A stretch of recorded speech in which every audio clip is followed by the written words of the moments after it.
জনপ্রিয় অভিনেত্রী মেধা Shankar 12th fail মুক্তির পর রাতারাতি দর্শকের নজরে আসেন তিনি। তবে এই অর্জন একদিনে আসেনি। দীর্ঘ সংগ্রাম, অনিশ্চয়তা আর পরিবারকে বোঝানোর লড়াই পেরিয়েই আজকের অবস্থানে পৌঁছেছেন এই অভিনেত্রী। তিনি বলেন, ভুল মানুষের সঙ্গে বিয়ে হলে কেউই সুখী হবে না।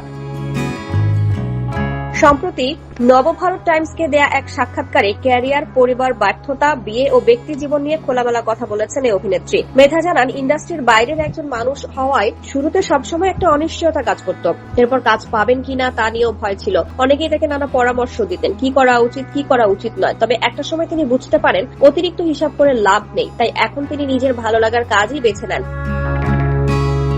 তিনি বলেন, যতই মাথা খাটাই না কেন, যা হওয়ার তাই হবে। তাই অনেক বিষয় ঈশ্বরের উপর ছেড়ে দেই। মেধার পরিবার মূলত শিক্ষা ও প্রযুক্তি নির্ভর পেশার সঙ্গে যুক্ত। পরিবারের সবাই বিজ্ঞান নিয়ে পড়াশোনা করলেও তিনি একমাত্র বাণিজ্য বিভাগে পড়েছিলেন। তার বাবা আইআইটি থেকে পড়াশোনা করেছেন। ফলে মেয়ের অভিনয়ে আসার সিদ্ধান্ত প্রথমে সহজভাবে নিতে পারেননি। তার ধারণা ছিল যারা পড়াশোনায় দুর্বল তারাই অভিনয়ে আসে। তবে সময়ের সঙ্গে সেই দৃষ্টিভঙ্গি বদলেছে। মেধা জানান, শুরুতে মা ও ভাই পাশে থাকলেও পরে বাবাই হয়ে ওঠেন তার সবচেয়ে বড় সহায়। অডিশনে যাওয়ার সময় পর্যন্ত তিনি মেয়ের সঙ্গে থেকেছেন। মেয়ের একাগ্রতা দেখেই ধীরে ধীরে তার আস্থা তৈরি হয়।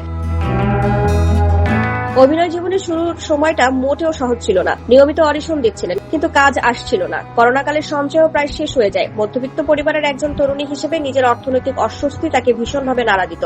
তবে সেই কঠিন সময় তাকে টিকিয়ে রেখেছিল আত্মবিশ্বাস আর দৃঢ়তা। মেধার উপলব্ধি, আপনি সফল না হওয়া পর্যন্ত কেউ আপনার উপর আস্থা রাখবে না। 12th ফেল এর আগে আমার প্রতিভা ছিল না এমন নয়, কিন্তু তখন কেউ বিশ্বাস করতো না। তার বিশ্বাস শুধু সমাজ বা আত্মীয় স্বজনের চাপে বিয়ে করা উচিত নয়। একজন মানুষ মানসিকভাবে প্রস্তুত কিনা এবং সঠিক মানুষটিকে পেয়েছেন কিনা সেটি সবচেয়ে গুরুত্বপূর্ণ। তিনি বলেন, ভুল মানুষের সঙ্গে বিয়ে হলে কেউই সুখী হবে না।